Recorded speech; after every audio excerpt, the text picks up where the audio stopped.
ठरलं तर मग या मालिकेच्या 25 मार्चच्या जबरदस्त भागामध्ये प्रियाचं काम तमाम झालेलं आहे। अर्जुन आणि सायलीला प्रियाच्या बद्दलचा जबरदस्त पुरावा सापडलेला आहे।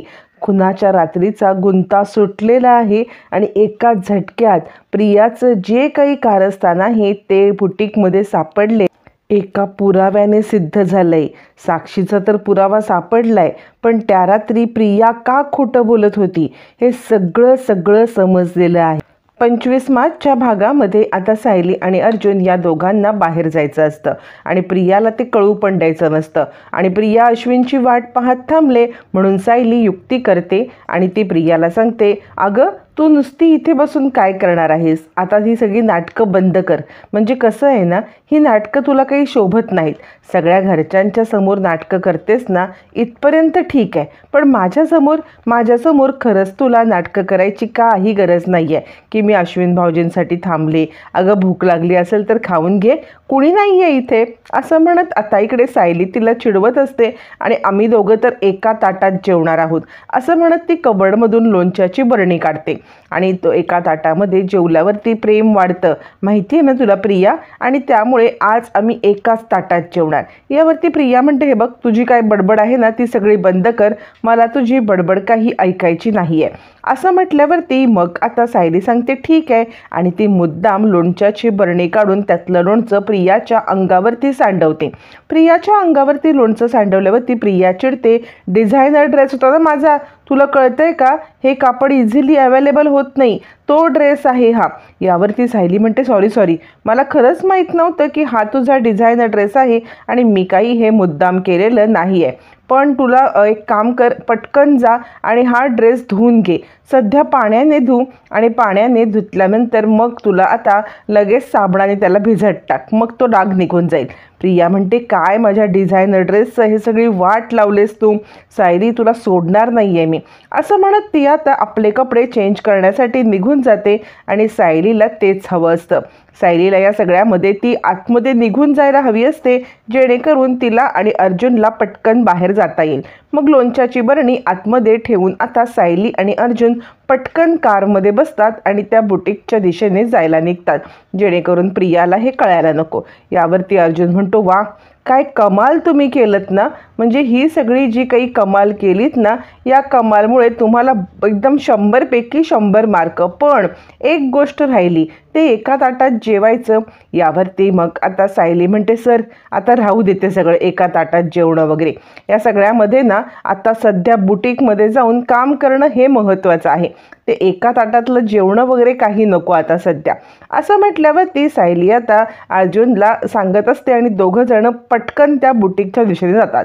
प्रिया कपडे बदलून बाहेर येते आणि ती म्हणते, सायली बोलली ते खरंच आहे, म्हणजे कशासाठी मी हे सगळं नाटक करत बसू, अजूनही अश्विन काही आलेला नाही आहे, पटकन 4 घास खाऊन घे जेणेकरून या सगळ्यामध्ये त्याला काही कळणार नाही आणि मग बसते ॲक्टिंग करत मी तुझ्यासाठी थांबले म्हणून असं म्हणत प्रिया आता इकडे पटकन जेवणाचा एक घास तोंडात टाकते।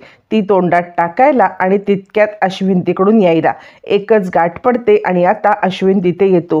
हे काय तन्वी, तू माझ्यासाठी जेवायला थांबलेली आहेस असं म्हणत तो आता प्रियाला विचारायला लागतो, पण प्रियाच्या तोंडामध्ये घास असल्यामुळे ती आता काय बोलणार, जेवायला थांबले, आणि ती आता तोच घास आतमध्ये ढकलण्याचा प्रयत्न करत असताना इकडे लगेचच बोलायला लागतो, अश्विन काय झालं तन्वी, तुझ्या घशात काही अडकलंय का, बोल ना, तुझ्या घशात काही अडकलंय का, सांग ना तन्वी नक्की काय झालंय। यावरती प्रियाच्या तू पाठीवरून मारायला लागतो, बोल काय अडकलंय, लांब श्वास घे। पाठीवरती गुत्ते मारायला लागल्यावरती प्रिया त्याला थांबवते आणि मोबाईलवरती मेसेज करते। मोबाईलवरती मेसेज करून ती सांगायला लागते की मी तुझ्यासाठी आज जेवणासाठी थांबले होते, लग्नाच्या आपला आज पहिल्या दिवसाला तू कामावरती गेला होतास आणि म्हणून मी तुझ्यासाठी थांबले होते, तर तू या सगळ्यामध्ये उशिरा आलास, मी रागवलेली आहे तुझ्यावरती असं म्हटल्यावरती म्हटल्यावरती आता इकडे अश्विन म्हणतो, काय ग तन्वी, किती गोड आहेस तू. मी पटकन ना आता पटकन फ्रेश होऊन येतो आणि पटकन फ्रेश होऊन मी या सगळ्यामध्ये ना आता तुला सोबत जॉईन होतं जेवणासाठी. रागवू नकोस ग, माझं कामच तसं असतं. असं म्हणत तो आता प्रियाला समजवतो आणि आतमध्ये फ्रेश होण्यासाठी निघून जातो. प्रियाला हीच संधी हवी असते की पटकन हा आतमध्ये गेला की घशातला घास गिळते आणि ती घास गिळून टाकते. आणि त्यावरती आता इकडे प्रिया म्हणायला लागते की बरं झालं हा गेला आतमध्ये, नाहीतर तर याने आता मला पूर्णपणे अडकवूनच ठेवलं असतं. असं म्हणत प्रिया आता विचार करायला लागते, किती दिवस हे असली नाटकं करत बसायला मला लागणार आहे काय माहिती. ही नाटकं करण्यात मला तर आता कंटाळा आलेला आहे. पण काय, या सुभेदारांच्या प्रॉपर्टीच्या किल्ल्या एकदा हातासोबत तो पण लागत नाहीत ना, तोपर्यंत ही नाटकं करणं भाग आहे. तोपर्यंत अर्जुन सायली त्या बुटीकच्या दिशेने येतात. त्यावरती सायली म्हणते, सर आपण इथपर्यंत आलोय तर खरं, पण इथून आत कसं जायचं आहे, म्हणजे इथून आत जाण्यासाठी काय दार फोडून जायचं. यावरती अर्जुन म्हणतो, नाही दार फोडून वगैरे काही जायचं नाही. मग सायली म्हणते, मला एक युक्ती सुचले.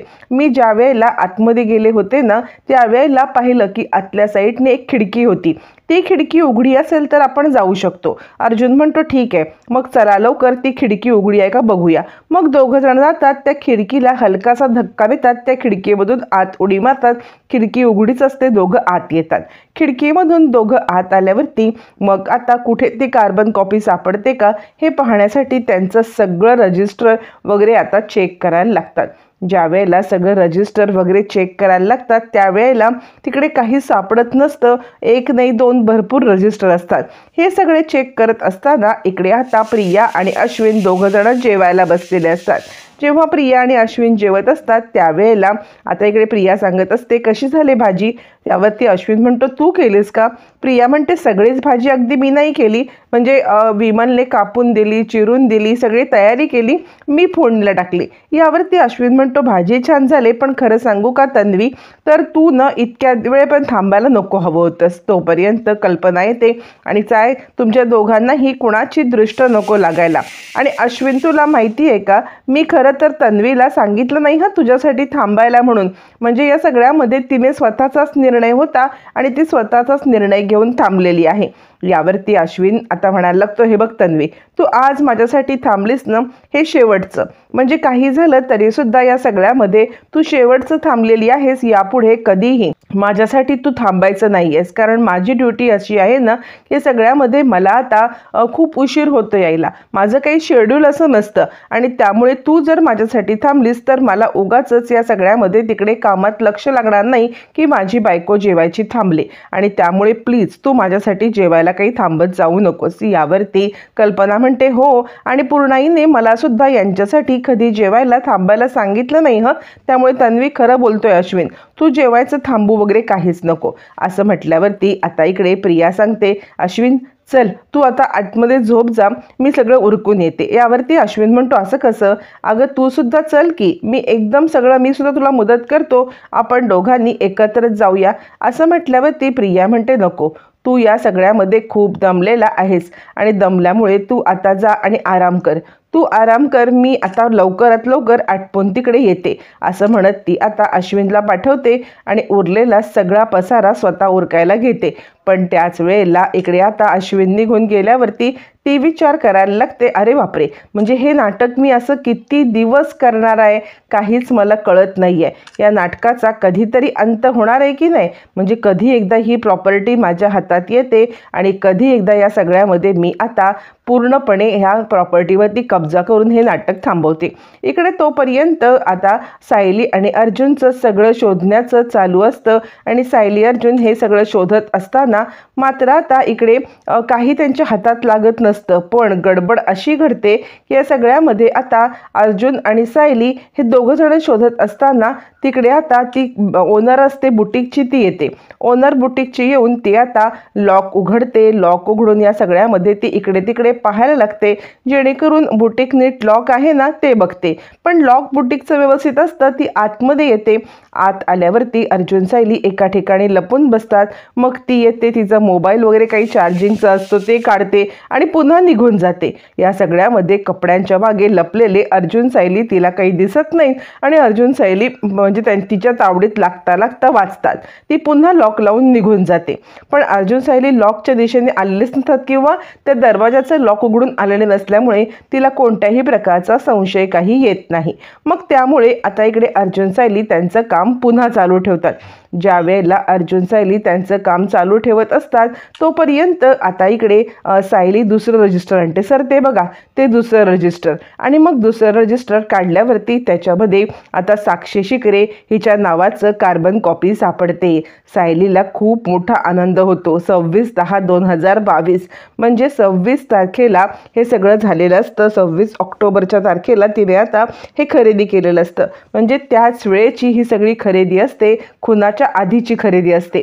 आणि त्यामुळे सायली आणि अर्जुन यांच्या हातामध्ये खूप मोठा पुरावा सापडलेला असतो आणि सायली आणि अर्जुन या सगळ्यामध्ये खूपच खुश होतात. सायली म्हणते, अर्जुन सर, आता आपल्याला या सगळ्यामध्ये खूप मोठी माहिती मिळालेली आहे आणि या माहितीच्या आधारे आता आपण खूप मोठं या सगळ्यामध्ये पुरावा काढू शकतो. मग अर्जुन सायली त्या सगळ्याचे फोटो काढतात आणि फोटो काढून पुन्हा एकदा बुटीकच्या बाहेर त्या आता विंडोमधून येतात. फायनली त्यांचं काम झालेलं असतं आणि काम झाल्यामुळे दोघंही जण खूपच खुश असतात. त्या दोघांना आता या सगळ्यामध्ये खूप आनंद होत असतो. सायली म्हणते, अर्जुन सर, आपण इकडे आलो पण एक प्रकारे आपला फायदाच झालेला आहे. अर्जुन म्हणतो, हो, आपल्या हातात खूप मोठा पुरावा लागलाय. ते जे काही बटण सापडलं होतं खुनाच्या ठिकाणी, ते खुनाच्या ठिकाणी सापडलेलं बटणच आता सिद्ध करणार आहे की साक्षी त्या ठिकाणी होती. आणि साक्षी त्या ठिकाणी होती म्हणजे आता प्रिया खोटं बोलत आहे की ती तिकडे नव्हती किंवा साक्षी तिकडे होती. हे सुद्धा सगळं सत्य आता इकडे सगळं क्लिअर होणार आहे. आणि त्यामुळे आता आपल्याला या सगळ्यामध्ये दोघींनाही खोटारड्यांना अडकवणं सोपं जाणार आहे. हा आपल्यासाठी निर्णायक पुरावा ठरणार आहे. असं म्हणत अर्जुन आणि सायली आता तिकडून निघतात. इकडे प्रिया सगळं उरकते आणि उरकून तिच्या डोक्यात येतं, महिपतने सांगितलेलं की आपल्याला या सगळ्यामध्ये अर्जुन आणि सायली यांच्यावरती लक्ष ठेवायचं आहे. बघूया या दोघांचं काय चाललंय, दोघं जण कोणता पुरावा काही गोळा करतायत का, नाहीतर ह्यांच्यावरती दुर्लक्ष झालं तर महिपत मलाच पुन्हा या सगळ्यामध्ये वेठीला धरेल. म्हणून आता प्रिया त्यांच्या रूमच्या दिशेने जाते. जेव्हा अर्जुन सायलीच्या रूमच्या दिशेने प्रिया निघालेली असते आणि त्याच वेळेला प्रिया तिकडे आल्यावरती पाहते तर काय, तिथे आता रूमला लॉक असतं. अर्जुन सायलीने कोणताही पुरावा प्रियाने डिस्टर्ब करू नये किंवा प्रियाने आतमध्ये येऊन काही पाहू नये यासाठी रूम लॉक केलेली असते. इकडे आता प्रिया रूम लॉक पाहते आणि हे काय, हे दोघं जण इतक्या रात्री कुठे गेलेत?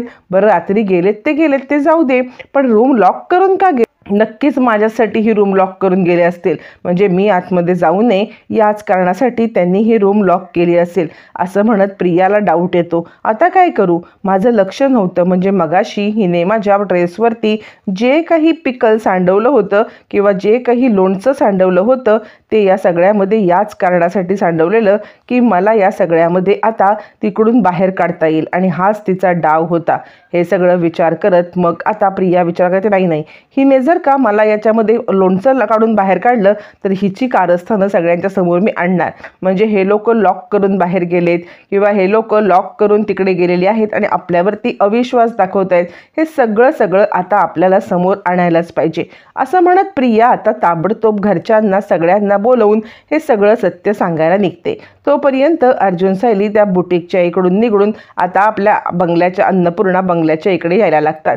त्यावरती आता इकडे सायली खूप खुश असते आणि सायली सांगत असते, अर्जुन सर, मला खरंच खूप आनंद होतोय. आज इतक्या दिवसांनी आपल्या हातामध्ये खूप महत्त्वाचा पुरावा लागलाय. अर्जुन म्हणतो, खरंच आहे, आज आपल्या हातामध्ये लागलेला हा पुरावा आपल्या केससाठी निर्णायक ठरणार आहे. म्हणजे याच पुराव्यावरून आपण आता साक्षी तिकडे होती आणि मधुभाऊ निर्दोष आहेत, मधुभाऊ जे बोलतायत ते खरं आहे आणि प्रिया जी काही साक्ष देते ती साक्ष खोटी आहे हे सिद्ध करू शकू. सायली सांगते, आता तर मला खूप आनंद होत आहे की लवकरात लवकर आपण आता मधुभाऊंना सोडवू शकू या गोष्टीचा. अर्जुन म्हणतो, काहीच काळजी करू नका, आता आपल्याकडे जबरदस्त पुरावा असल्यामुळे कोणतेही आता चिंता करायची गरज नाही. तोपर्यंत इकडे प्रियाने ते लोक यायच्या आधीच खूप मोठा तमाशा करत सगळ्यांना एकत्र बोलवत, अर्जुन सायलीच्या रूमला लॉक आहे, अर्जुन सायलीच्या रूमला लॉक आहे, कुठे गेले असतील ते, मला त्यांची खूपच चिंता वाटते आहे. अश्विन म्हणतो, काय बोलतेस तू, रूमला लॉक का असेल त्यांच्या? यावरती आता इकडे प्रिया सांगते, हो, खरंच त्यांच्या रूमला लॉक आहे आणि या सगळ्यामध्ये मी स्वतः ते लॉक पाहिलेलं आहे. त्यावरती आता इकडे अश्विन म्हणायला लागतो, पण मला एक गोष्ट सांग, तू त्यांच्या रूमच्या दिशेने का गेली होतीस? तुझं काय काम पडलं त्यांच्या रूमच्या मध्ये? आता प्रिया गडबडते, काय उत्तर देऊ? त्यावरती ती सांगते, काही नाही, मी आईंना गुड नाईट म्हणण्यासाठी वरती गेले होते. कल्पना आईला गुड नाईट म्हणाला. ज्या वेळेला मी वरती गेले त्यावेळेला माझी नजर त्या रूमकडे गेली आणि नजर रूमकडे ज्या वेळेला गेली तेव्हा मी पाहिलं की तिकडे ना तिथे रूमला लॉक होतं, बाकी काहीच नाही. मला या सगळ्यामध्ये आता रूमला लॉक असलेलं समजलं आणि मी ताबडतोब तिथे आता गेले, म्हणजे बघितलं, आणि मला भीती वाटली ना की ते कुठे गेले असतील, काय गेले असतील, ही मला भीती वाटली आणि याच कारणासाठी मी आता तिकडे आले. असं म्हटल्यावरती आता इकडे कल्पना म्हणते, हो ते इतक्या रात्री कुठे गेले असतील? कदाचित लॉंग ड्राईव्हला वगैरे गेले असतील का? यावरती प्रिया म्हणते, बघितलं, म्हणजे आपण या सगळ्यामध्ये आपण नवीन जोडपं, आपण कुठे जायला मागत नाही कारण घरातली परिस्थिती एकदम बिकट आहे. आपण या सगळ्यामध्ये विचार करतो की कुठे नको जाऊया, पण हे नवीन लग्न झाल्यासारखं जोडपं जातंय. यावरती कल्पना म्हणते, त्यांना जायचं तिकडे जाऊ दे, पण रूमला लॉक लावायची काहीच गरज नव्हती. यावरती पूर्णाजी म्हणते, हे त्याच्या बायकोचं डोकं असणार आहे, त्याच्या बायकोच्याच डोक्याने हल्ली तो चालतो ना. बरं, इतकं सगळं चालू असताना अर्जुन तिकडे येतो आणि मग चिडलेली पूर्णाजी बोलायला लागते, कसं आहे, धर्मशाळेमध्ये तुमचं स्वागत आहे. कसं घरामध्ये असलं की माणसांना सांगून जायचं असतं, माणसांना सवरून जायचं असतं आणि त्यांना बोलायचं असतं की मी जातोय. पण धर्मशाळेमध्ये तसं काही बोलायला लागत नाही ना. धर्मशाळा असली की आओ जाओ घर तुम्हाला, कधीही जा कधीही या, हे अशा गोष्टी असतात. मग त्यामुळे धर्मशाळेत तुमचं स्वागत आहे. यावरती आता इकडे अश्विन म्हणतो, पूर्णाजी अगं तुझं सरकॅझम यांच्यावरती वेस्ट का घालवतेस? या सगळ्यामध्ये यांच्यावरती सरकॅझम वेस्ट घालवायची खरंच काही गरज नाही आहे तुला, म्हणजे या लोकांना काही फरक पडेल असं मला वाटत नाही आहे. तू या सगळ्यामध्ये स्वतःला या सगळ्यांच्यामध्ये त्रास देऊ नको. असं म्हटल्यावरती मग आता अर्जुन म्हणतो, सरकॅझम वेस्ट घालवायची खरंच काही गरज नाही आहे, कारण तुमचं काय चाललंय ना तुम्हालाच कळत नाही. एकीकडे तुम्ही आता आम्हाला सांगता, दिवसभर आम्हाला तेच गिनवत असता की आमचा काही याच्याशी संबंध नाही आहे, आमचा काही संबंध नाही आहे, आम्ही या घराचे कोणीच नाही लागत. मग असं जर का दिवसभर तुम्ही आम्हाला सरकॅझम करत असता तर या सगळ्यामध्ये मग आम्ही तुमचे कुणीच लागत नाही तर तुम्ही आम्हाला का या सगळ्यामध्ये हे करता? आम्ही तुमचे कुणीच नाही ना लागत, मग तरीसुद्धा तुम्ही या सगळ्यामध्ये आता आमच्याकडून अपेक्षा का करता की आम्ही तुम्हाला सगळं सांगावं किंवा नाही सांगावं? असं म्हटल्यावरती आता इकडे कल्पना म्हणते, अश्विन जाऊ दे, तो वकील आहे आणि या सगळ्यामध्ये तो आता दरवेळेला त्याची बाजू मांडतच बसणार आहे, आपण या सगळ्यामध्ये सोडून देऊया. यावरती अर्जुन म्हणतो, असं नाही आहे, कारण खरं सांगायचं तर मुळातच आमच्या रूममध्ये तुम्ही कशाला गेला होतात? यावरती आता इकडे पूर्णाजी सांगते, रूममध्ये तुम्ही लॉक का लावलत ही सुद्धा गोष्ट मला कळली नाही. यावरती मग प्रिया म्हणायला लागते, तुमच्या रूममध्ये मी गेले होते आईंना गुड नाईट म्हणायला, त्यावेळेला मला समजलं की तुम्ही तर रूमला लॉक लावून ठेवलेलं आहेत. असं म्हटल्यावरती अर्जुन म्हणतो, अच्छा आत्ता माझ्या लक्षात गोष्ट आली की कुणी हे सगळं कारस्थान केलेलं आहे, कुणी या सगळ्यामध्ये हे कारस्थान करून आता पूर्णपणे आम्हाला अडकवण्याचा जो काही प्रयत्न केला आहे ना ते मला आत्ता समजते. आत्ता मला कळलं की तुम्ही दोघांनी मिळून आता, म्हणजे तू तन्वी, तू माझ्या रूममध्ये तुला जायचं खरंच काही कामच नव्हतं ना, तू माझ्या रूममध्ये का गेली होतीस? असं म्हटल्यावरती आता इकडे कल्पना म्हणते, तो मुद्दाच नाही आहे. मुळात तू एक गोष्ट सांग की तू तुझ्या रूमला लॉक का केलंस? आत्ता तुझा आमच्यावरती विश्वास राहिला नाही. यावरती आता इकडे सांगायला लागतो अर्जुन, हे बघ, विश्वासाचा प्रश्नच नाही. याआधी कधीतरी आम्ही रूमला लॉक करून गेलो होतो का? नाही ना. मग याआधी जर का आम्ही रूमला लॉक करून गेलो नव्हतो, यावरती अर्जुन सांगतो, याआधी जर कधी मी रूमला लॉक केलं होतं का? नाही ना. मग आत्ता रूमला लॉक केले तर तुम्हाला या सगळ्यामध्ये काहीतरी समजायला पाहिजे. त्यावरती आता इकडे पूर्णाजी म्हणते, म्हणजे तुला काय बोलायचं आहे? अर्जुन म्हणतो, कसं आहे, ज्या वेळेला आम्ही दोघंजणं बाहेर गेलो होतो त्यावेळेला आमच्या रूममधून आमचे डिवोर्स पेपर कुणी काढले होते, आमचं कॉन्ट्रॅक्ट मॅरेज कुणी काढलं होतं, हे सगळं काढणारी जी व्यक्ती आहे ना, म्हणजे ती आमच्या रूममध्ये जाऊन सगळी तपासणी करत होतीच ना. मग जर रूममध्ये जाऊन या गोष्टीची तपासणी होत होती तर या सगळ्यामध्ये आम्ही रूमला लॉक केलं तर काय चुकलं? असं म्हटल्यावरती आता इकडे अश्विन म्हणतो, हे बघ, तू माझ्या बायकोबद्दल बोलतोय, खबरदार, याआधीसुद्धा तुला मी सांगितलेलं आहे की माझ्या बायकोबद्दल बोलायचं काही काम नाही आहे. यावरती आता इकडे अर्जुन म्हणतो, तू दुसऱ्यांदा माझ्याशी आगाऊगिरीत बोलतोयस, तुला कळतंय का? तुला या सगळ्यामध्ये समजायला पाहिजे की तू कुणाशी बोलतोयस ते. यावरती मग आता अर्जुनला प्रिया सांगायला लागते, अश्विन जाऊ दे ना, नको. यावरती अर्जुन म्हणतो, नको कशाला? कारण खरं बघायला गेलं तर यांनीच माझ्या रूममध्ये जाऊन आता हे काढले होते ना पेपर. अश्विन म्हणतो, अरे पेपर काढले म्हणजे त्यांच्या रूममधला AC बंद होता म्हणून अस्मिताताई आणि त्या गेल्या होत्या. यावरती आता इकडे कल्पना म्हणते, अर्जुन तुझं हल्ली अतिच झालं आहे, तू या सगळ्यामध्ये जरा अतिच करायला लागलेला आहेस. म्हणजे किती या गोष्टीचा ओहापोह करायचा. यावरती अर्जुन म्हणतो, मी काही चुकीचं बोलत नाही आहे. माझ्या रूममध्ये गेल्या, AC बंद होता म्हणून. मग ते मी कबर्ड का खोललं? कबर्ड खोलायची काय गरज होती? काही गरज नव्हती, पण उचकापाचक करायची सवय लागली आणि म्हणून मी हे सगळं केलं. यावरती सायली म्हणते, मी तुमची हात जोडून माफी मागते. खरं तर आमचं चुकलं, आम्ही तुम्हाला सांगून जायला पाहिजे होतं. यावरती प्रिया म्हणते, सायली अगं तू माफी मागावी म्हणून आम्ही हे काही करत नाही आहोत. म्हणजे कसं आहे, तू खरंच काही माफी वगैरे मागू नकोस, कारण याची गरज नाही आहे. यावरती सायली म्हणते, खरं तर मी तुझे आभार मानते प्रिया. तुझ्या या गोष्टींमुळे किंवा तू बघितलंस लॉक आहे ते, त्यामुळे खरं तर आम्हाला समजलं की या सगळ्यामध्ये आता आईंना आमची किती काळजी आहे आणि घरच्यांना आमची किती काळजी आहे ते. हे जर का आम्हाला त्यामुळे समजलेलं आहे. तू जर का आमचं लॉक पाहिलं नसतंस तर कदाचित या सगळ्यामध्ये आम्हाला समजलंच नसतं की आमची काळजी आईंना किती आहे ते. आणि म्हणून या सगळ्यामध्ये तुझे जितके आभार मानावे तितके कमी आहेत. यावरती पूर्णाजी म्हणते, तिला ज्या गैरसमजात राहायचं आहे त्या गैरसमजात तिला राहू दे. पण कसं आहे, जी गोष्ट खरी आहे तीच खरी आहे. आम्हाला ना कोणाची काळजी आहे ना कोणाचं काही आहे. असं म्हटल्यावरती चल हिला हिच्या गैरसमजामध्ये राहू दे, आपण जाऊया. असं म्हणत पूर्णाजी आपल्या रूममध्ये निघून जाते. इकडे अर्जुन सायली दोघंच जण असतात. ते प्रियाकडे पाहतात. रागारागात प्रियाने केलेली कारस्थानं त्यांना समजलेली असतात. त्यानंतर मग आता दोघं जण आपल्या रूममध्ये निघून जातात. रूममध्ये निघून गेल्यावरती इकडे दुसऱ्या दिवशी प्रिया आता सकाळी येते आणि ती आता इकडे सायलीला बोलायला लागते, सायली तू या सगळ्यामध्ये तुझ्या रूमचा टायमिंग नाही आहे, तुझ्या स्वयंपाकखोलीचा टायमिंग नाही, चल निघ बाहेर. असं म्हणत ती आता सायलीला हाकलून देते. त्यावरती सायली म्हणते, सभ्य घरातल्या सुना या अशा नसतात बोलत. असं म्हटल्यावरती मग आता प्रिया म्हणते, हे बघ तू नको सांगू सभ्य घरातल्या सुना, तुला काय माहिती या सगळ्याबद्दल. असं म्हणत असताना इकडे आता अर्जुन आणि सायली यांना आता महत्त्वाचे पुरावे सापडतात आणि प्रिया खोटं बोलते. म्हणजे त्या ठिकाणी साक्षी अवेलेबल होती तरीसुद्धा प्रिया खुनाच्या रात्रीचं खोटं बोलती आहे हे सत्य आता उलगडणार. प्रियाचं खोटं समोर आलंय, अर्जुन सायलीने सिद्ध केलं.